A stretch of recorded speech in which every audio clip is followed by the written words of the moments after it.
আপনাকে আমাকে এটা জানার দরকার যে কুরবানি কোত্থেকে শুরু হয়েছে, কিভাবে আসছে। আল্লাহ পাক রব্বুল আলামিন দুনিয়ার প্রথম মানুষ বাবা আদম আলাইহিস সালাতু ওয়াস সালামকে বানাইলেন। তারপরে আল্লাহ পাক রব্বুল আলামিন দুনিয়ার ধারাবাহিকতা ঠিক রাখবেন ইচ্ছা করলেন। এই জন্যই আল্লাহ পাক রব্বুল আলামিন আমাদের আদি মাতা হাওয়া আলাইহিস সালাতু ওয়াস সালামকে সৃষ্টি করলেন, বানালেন। তো আল্লাহ পাক রব্বুল আলামিন এই দুইটা মানুষ বানানোর পরে আল্লাহ পাক জান্নাতের ভিতরে তাদেরকে বাসস্থান দিলেন। তো আল্লাহ তাআলা যেহেতু দুনিয়াতে মানুষের আবাদ করবেন, দুনিয়াতে আল্লাহ পাক রব্বুল আলামিন তার গোলাম পাঠাবেন, মানুষ পাঠাবেন, এই জন্য আল্লাহ পাক রব্বুল আলামিন সিস্টেম করলেন যে সিস্টেমের মধ্যে মা আর বাবা দুইজনের মধ্যস্থল থেকে আল্লাহ পাক রব্বুল আলামিন দুনিয়াতে সন্তান দান করবেন। ওই সময়ে আল্লাহ পাক রব্বুল আলামিন দুইজন করে সন্তান দিতেন।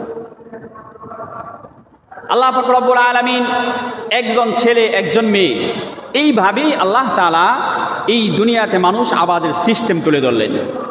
তো দুনিয়া চলছে, মানুষ জমিনে আসতেছে, দুইজন করে করে জোড়ায় জোড়ায় আসতেছে, একজন ছেলে একজন মেয়ে। কিন্তু বাবা আদম আলাইহিস সালাতু ওয়াস সালামের ওই শরীয়তের ভিতরে মায়ের পেট থেকে যখন একসাথে দুই বাচ্চা আসে, ছেলে আর মেয়ে, এই এক ভাই এক বোন, তাদের দুইজনের সাথে বিবাহ হারাম ছিল। 1 বছর পূর্বে অথবা 1 বছর পরে যে বাচ্চা হয়েছে ওদের সাথে এদিক সেদিক করে বিবাহ হইতো। মানে 1 বছর আগে যে ছেলে হয়েছে, 1 বছর পরে যে মেয়ে হয়েছে তার সাথে বিবাহ হইতো। কিন্তু তার ভিতরে আল্লাহ পাক রব্বুল আলামিন একটা মেয়েকে খুবই সুন্দরী করছিলেন, হাবিল আর কাবিল। তারা দুই ভাই ছিল, দুই সময়ের, একজনের জন্ম আগে আর একজনের জন্ম পরে। কিন্তু কাবিলের সাথে যে মেয়ের জন্ম, ওই মেয়েটা ছিল সুন্দরী। কাবিলের সাথে যে মেয়ে আল্লাহ পাক রব্বুল আলামিন দিয়েছেন, মেয়ে কিরকম ছিল? কথা বলে না, সুন্দরী ছিল। এখন কাবিলের ওই শরীয়তে কাবিল কিন্তু তার ওই বোনকে বিবাহ করতে পারবে না। কেন? একসাথে জন্ম হয়েছে দুইজনের, তার পরে তার আগের যে বোন হয়েছে তার সাথে তার বিবাহ হইতে হবে। এখন সিস্টেমে চলে গেছে। তো হাবিল আবদার করছে যে তোমার সাথে যেই বোন জন্ম হয়েছে তাকে আমি বিবাহ করব। সিস্টেম ওই শরীয়তে তখন জায়েজ ছিল। তো কাবিল বলতেছে যে না, আমি এটা মানি না। কাবিল এটা মানে না। এখন আদম আলাইহিস সালাতু ওয়াস সালামের ফায়সালা হলো, যেহেতু তোমরা মানতেছো না, লটারি না, তোমরা এক কাজ করো, আল্লাহ পাক রব্বুল আলামিনের নামে কুরবানি করো। কি করতে বলছে? আল্লাহ পাকের নামে কুরবানি করতে বলছে। আচ্ছা, এখন আল্লাহ পাকের নামে যে কুরবানি দেব, কাবিল তো আগের থেকে মেয়ের প্রতি আকর্ষণ, সে তো রাজি নাই মেয়েকে হাবিলের সাথে বিবাহ দিতে। এখন কুরবানি দিবে, তো হাবিল কুরবানি দিবে একমাত্র আল্লাহকে রাজি আর খুশি করার জন্য। উদ্দেশ্য কি? ইন্নামা ইয়াতাকাব্বালুল্লাহু মিনাল মুত্তাকিন। তার ভিতরে আল্লাহ পাকের ভয় থাকবে, আল্লাহ পাকের প্রতি তার বিশ্বাস, ওইটা নিয়ে আল্লাহর মহাব্বত আর ভালোবাসা নিয়ে কি করবে? কুরবানি দিবে। এটা হাবিলের বিশ্বাস। কিন্তু কাবিলের কথা হচ্ছে যে আমি যদি এটাকে নিই তাহলে এত সমস্যা কি আছে, না হয় আমি ওই মেয়েটাকে নিলামই, এই জন্য কুরবানি দেওয়া লাগবে কেন? সে কুরবানি দিয়েছে ঠিক আছে, কিন্তু ওই কুরবানিতে খুশি মনে দেয় নাই। তো হাবিল তার সামর্থ্য অনুযায়ী সুন্দর একটা দুম্বা কুরবানি দিল। কি করলো? সুন্দর একটা দুম্বা কুরবানি দিল। আর কাবিল কি করলো? তার শস্য দানার থেকে মুঠামুটি, একেবারে যে সুন্দর ভালো যে শস্য দানা আছে ওগুলা না, মুঠামুটি কিছু শস্য দানা দিয়ে কুরবানি দিল।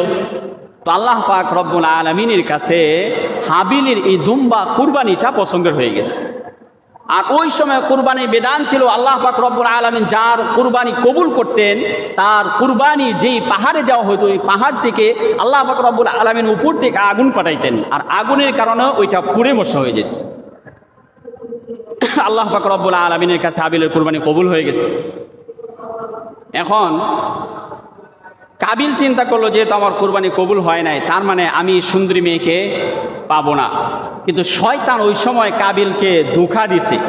কাবিলকে এটা বুঝাইছে যে তুমি যদি তোমার ভাইকে হত্যা করো, যদি তোমার ভাইকে হত্যা করে ফেলো, তাহলে কি হবে? তাহলে তো এমনিতেই খালি হয়ে গেল, তখন তো তুমি তোমার এই বোনকে এমনি বিবাহ করতে পারতেছো। যেহেতু তার উপরে জায়েজ ছিল সুন্দরী মেয়েকে বিবাহ করা, যেহেতু সে থাকবে না, তখন এমনিতেই তুমি অটোমেটিকলি তোমার হয়ে যাবে। তো তুমি এক কাজ করো, তাকে হত্যা করে ফেলো। তো কাবিল শয়তানের ধোঁকায় পইরা তার ভাইকে হত্যা করতে বাধ্য হইল, হাবিলকে হত্যা করতে বাধ্য হইল। শেষ পর্যন্ত হাবিলকে হত্যা করেই ফেললো। নাউজুবিল্লাহ মিন যালিক। তো হাবিলকে হত্যা করার পরে আল্লাহ পাক রব্বুল আলামিন কাবিলের প্রতি খুশি না নারাজ? বলেন, নারাজ হয়ে গেছে। আল্লাহ পাক রব্বুল আলামিন এই জায়গায় কুরবানি কি দিয়েছিল ওইটা দেখে নাই, দেখছিল কি তাকওয়াটা, যে আসলে সে যে আমার নামে কুরবানি করছে সে কি অন্তর থেকে আমার নামে করছে কিনা, এই তাকওয়া দেখতেছিল। কি দেখতেছিল? তাকওয়া দেখতেছিল। মুআজ্জাজ হাজিরিন, আপনার আমার সম্মুখে যে কুরবানি আসতেছে, এই কুরবানির আল্লাহ তাআলা কিছুই দেখবেন, দেখবে কি তাকওয়া। আমি আপনি বিশাল বড় একটা গরু কুরবানি দিব, এইটা আল্লাহ তাআলার মাকসাদ, উদ্দেশ্য না যে আপনি বিশাল বড় কুরবানি দেন, আপনার তাকওয়া নাই, এটা আল্লাহ তাআলা চায় না। আল্লাহ তাআলা চায় যে কুরবানিটা আপনার ছোট হোক, কিন্তু এই কুরবানিটা হইতে হবে সুন্দর। কি হইতে হবে? সুন্দর হওয়া লাগবে। কুরবানিটা হইতে হবে আল্লাহর জন্য, দুনিয়ার কোনো মানুষের জন্য নয়। যখন আল্লাহর জন্যই কুরবানি হবে, ওই কুরবানি আল্লাহ পাক রব্বুল আলামিন কবুল করে নেবে। কথা বুঝে আসছে আমার? বুঝছেন আপনারা? তার মানে আমরা যে কুরবানি দিব, কুরবানি কার জন্য দিব? আল্লাহ তাআলার জন্য। কারণ এই 2-3 দিন পর থেকে কিন্তু কুরবানির পশু কিনা আমরা শুরু করে দিব অনেকেই। এই জন্য এই আলোচনাটা আপনার আমার খুব গুরুত্ব সহকারে শোনার দরকার, যে আমি আপনি বিশাল বড় গরু কুরবানি দিব, আল্লাহ তাআলা এইটা চাচ্ছে না। আল্লাহ তাআলা চাচ্ছে তাকওয়া। আপনার অন্তরের অবস্থাটা জানতে চাইছে, যে আপনার কলবের অবস্থাটা কি, এইটা জানতে চাইছে, আর কিছু না। তো আল্লাহ পাক রব্বুল আলামিন এই যে কুরবানির বিধান আপনার উপর দিছে, ওয়াজিব করছে, এই কুরবানির ইতিহাস যদি আমরা জানি, আমাদের মুসলিম জাতির পিতা ইব্রাহিম আলাইহিস সালাতু ওয়াস সালাম যেই কুরবানি দিয়েছিলেন, ওই কুরবানি যদি গেলে আপনার আমার উপর ওয়াজিব করা হইতো, আচ্ছা কোন মানুষ কুরবানি দিত? বলেন, যদি আল্লাহ তাআলা হুকুম করতো যে নিজের সন্তানকে কুরবানি করো, কেউ দিত? তখন কইতো যে বহুত ফরজ বাদ দিছে, আর ওয়াজিবের দরকার নাই। কি কইতো? আর ওয়াজিবের দরকার নাই, ফরজই তো অনেক বাদ করে যায়, বাদ দিলাম না কুরবানি, কি মানুষ এটাই করতো। কিন্তু আল্লাহ পাকের মেহেরবানি যে আমি বান্দারে এত কঠিন পরীক্ষা নিব না। ইব্রাহিম আলাইহিস সালাতু ওয়াস সালাম পয়গম্বর ছিলেন, ওনাদের ধৈর্য আর উম্মতের ধৈর্য কিন্তু এক না। নবীদের ধৈর্য অসীম ছিল, কিন্তু উম্মতের ধৈর্য সীমাবদ্ধতার ভিতরে। তো আল্লাহ পাক রব্বুল আলামিন ইব্রাহিম খলিলকে দিয়ে পরীক্ষা নিছেন, কিন্তু আল্লাহ তাআলা আপনার আমার জন্য সহজ করছে। পশু কুরবানির মাধ্যমে কুরবানিটাকেই সহজ করে দিছে। তো এই সহজীকরণ করার কারণে আপনি আমি কুরবানি দিতে পারতেছি। মুআজ্জাজ হাজিরিন, হাবিল কাবিল যেরকম দুইজন কুরবানি দিয়েছেন, দুইজনের কুরবানির ভিতরে আল্লাহ পাক রব্বুল আলামিন তাকওয়া দেখছে, আর তার কুরবানিটাই কবুল করছে। যার মধ্যে আল্লাহ পাক রব্বুল আলামিন তাকওয়া পায় নাই, তার কুরবানি কবুলও করে নাই। তো শেষ পর্যন্ত কি হইল? তার ভাইকে হত্যা করার কারণে সে শয়তানের দলে চলে গেল, আর ভাই শহীদ হওয়ার কারণে আল্লাহ পাকের দলভুক্ত হয়ে গেল। তো আল্লাহ পাক রব্বুল আলামিন দুনিয়ার এই যে সিস্টেম রাখছে, তার মানে এখানে আমাদেরকে একটা শিক্ষা দিছে আল্লাহ তাআলা, যে সুন্দরী দেইকে পিছনে পড়ে যায় না। সুন্দরী দেখলেই কি করো না, পিছনে পড়ে যায় না। তুমি তাকওয়া দেখো, তাকওয়া ছাড়া রাস্তায় চললেই রাস্তার বেগতিক হবে, তাকওয়া ছাড়া রাস্তায় চললেই সমস্যা হবে। কি হবে? সমস্যা হবে। মুআজ্জাজ হাজিরিন, এই জন্য আপনাকে আমাকে আল্লাহ পাক রব্বুল আলামিন কলব দিছে, তাকওয়া বোঝার ক্ষমতা দিছে, দুনিয়া বোঝার ক্ষমতা দিছে, সুন্দর আর কালো দুইটা বোঝার ক্ষমতা দিছে। এখন এই জায়গা থেকে আপনাকে আমাকে তাকওয়া বের করে তারপরে আল্লাহ পাকের রাস্তায় যাওয়া লাগবে।